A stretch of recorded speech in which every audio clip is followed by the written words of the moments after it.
homeschool, online school, how do you do it, why do I do it? Today I'm going to be answering all of your guys' questions. Stay tuned. Welcome back to my channel, guys. It's me, Sierra Simone. If this is your first time and you're new, make sure to hit that subscribe and like button down below and check out my Instagram at Sierra Simone. But today I'm going to be answering any questions that you guys have about what it's really like to be a homeschool/online school student, because I always get a bunch of questions about what it's really like, and so I'm going to be answering them today. I asked you guys on my Instagram in my community tab to ask me any questions, and if there's any questions that I don't answer, feel free to comment them down below and I will answer them. Let's go ahead and get straight into this video. Okay, so before we get started with the video, I just wanted to talk to you guys about the difference between traditional homeschool and online school, which is what I do.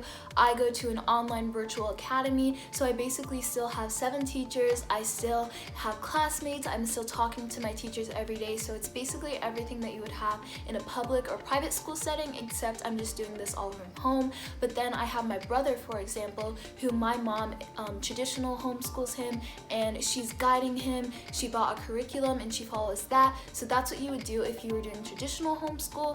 But like I said, I go to an online school, and that's why you see I still have the same clubs that you would have in a public or private school. I just came back from a junior beta convention, and so like I said, it's basically the same things that you would have in a public or private school, but I'm just doing this all from home. Okay, so the first question is, which one do you prefer, public school or online school? And I just wanted to say, for those of you who don't know, I did previously attend public school and I didn't have a negative experience at all. It's just that my family, we're really active and busy and we travel a lot. We just like having the freedom and the flexibility, and so therefore saying that, I do not have like a preference. I like both of them.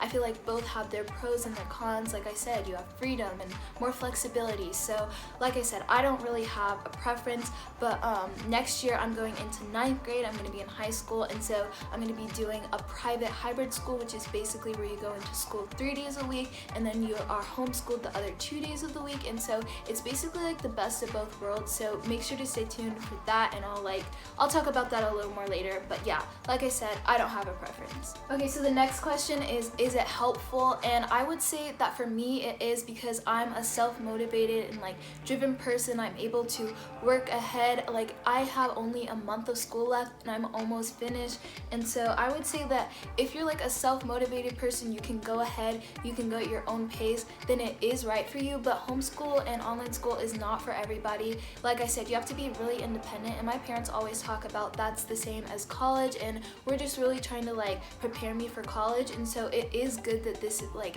gives me the exposure to be more independent and self-motivated, like I said, but it isn't for everyone, so I think that's just something that you need to know. This next question says, do you miss going to school functions like football games or pep rallies or dances? And I would say for football games, those are after school events, so I'm still able to go to those, and so I go to them all the time. For pep rallies, yeah, those were pretty high if you were with your friends. I do miss those, but I would say the thing that I miss out most is the 8th grade dance. I don't get to go to the formal since I don't go to the school, but I do for junior beta. I have a ball and it's like this semi-formal, and so I do get to go to a dance in a way. But like I said, I'm only in 8th grade, so it's not like I've like missed out on a bunch of dances and stuff like that. But yeah, I do miss some of the school functions that they have. Okay, y'all, I got this question so many times, but it's how much time on average do you spend a day on schoolwork, not homework? And first of all, I do not even have homework.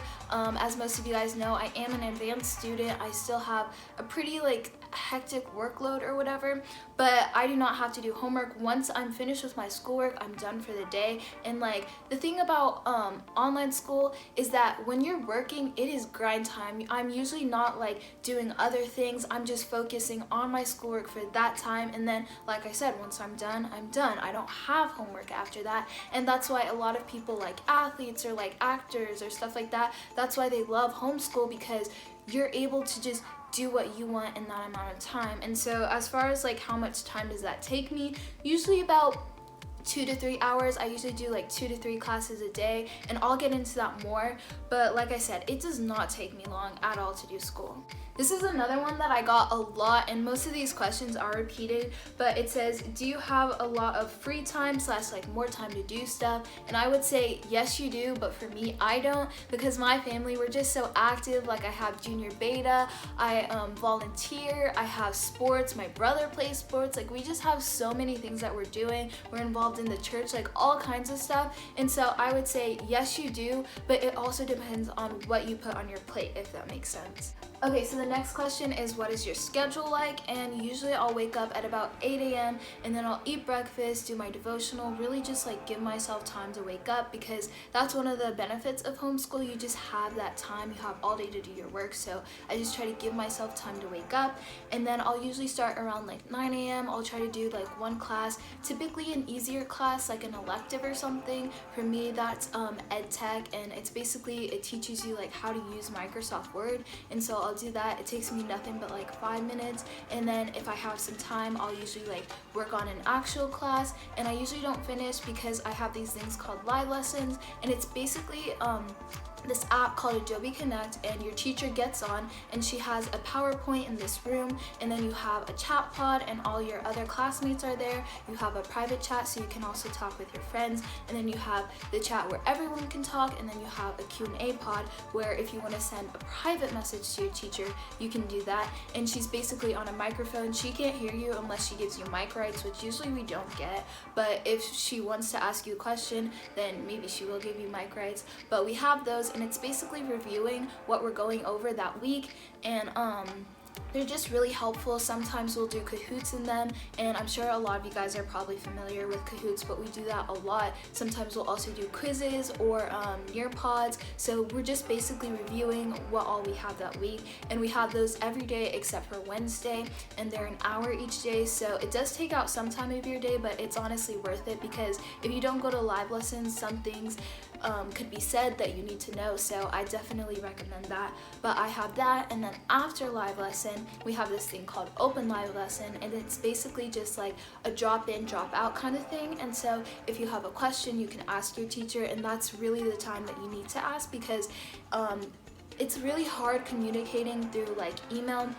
We call it webmail, and like I said, it's just harder to communicate with the teachers through webmail. And so like I said, you would just want to go to open live lessons. So sometimes if I have a question, I'll go ask there, but after that I'll usually go finish another class, maybe like 1 or 2 more classes, and then I'll eat lunch, and then I'll study, and then after that I'll go to track practice, and I'm basically done for the day. This one says, how is your work graded? And like I said before, I don't do traditional homeschool, I do an online charter academy, and so I still have teachers. They're the ones who grade my work, and we have this thing called a grade book, and so you can just go in any day and see all of your grades. It's really perfect because you go in each day and you have every resource that you would need. Every day you have to turn in an assignment, at least one a day. And then like I said, also the thing that I like is that unlike most schools, we get feedback for all of our lessons, and it's like an in-depth feedback result. Like you have teachers telling you what you could work on or what you did good, and so I really like that. But like I said, my teachers are the ones who go in and they grade all of my work. The next question is, what's the worst part about homeschool? And I would say number 1 would be not being able to see your friends every day, but it's kind of okay because I still get to see them on the weekends and stuff like that. And then the second thing would be, it's just like public and private school, where you're gonna have some teachers that are like really good, and then some who are like maybe not so good. And what I mean by that is, like, I have teachers that if I ask them a question, they maybe will respond in like 10 minutes, which is really good. And then I'll have others that maybe don't respond in enough time, and by that time I've already like figured out what it was. And so I would say this is where it comes in. Like for math, sometimes I was struggling, and so I got a tutor, and that helps, and I can just go in and ask my questions. So like I said, it's honestly the same as regular school. You're gonna have some teachers that are good and some that are not so good. Okay, so the next question is, what is your workload and how busy you are? And as I previously mentioned, I showed you guys my schedule, but as far as my classes, I have language arts, algebra readiness, ed tech, science, history, and middle school Spanish. So those are my classes, and as you guys know, I'm an advanced student, so I still have like a pretty good workload. But honestly, like I said, the thing that is like gonna take you the most time would be like your portfolios, because that's essays and presentations and like research projects and stuff like like that. That's honestly what takes up the majority of my time. We have these things called quick checks.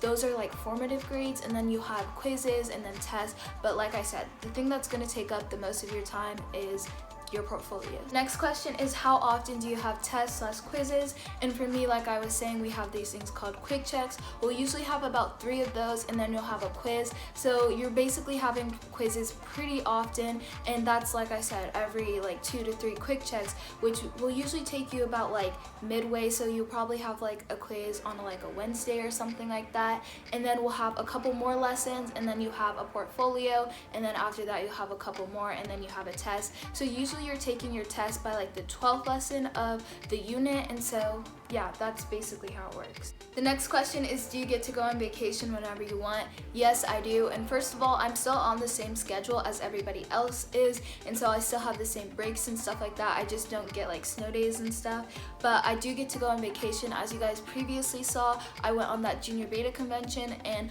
my actual spring break didn't start till the week after, but we left a couple days early. So yes, you do get to go on vacation whenever you want. You just have to take your work with you. So this question is, how do you keep up with your friends without drifting apart? And I would say it honestly all boils down to effort. I have friends that live across the country from me, and we're still so close. We still make that effort to talk, and even if we can't hang out all the time, we're still gonna talk. And I'm like, if you're just gonna hang out with me just because we're in the same class or we go to the same school, then are we really friends? Like I said, you just have to make that effort, because if that effort isn't there, are you really trying to be friends? If someone wants to be your friend, they're gonna try. If they don't want to be your friend, they're not gonna try, and it's as simple as that.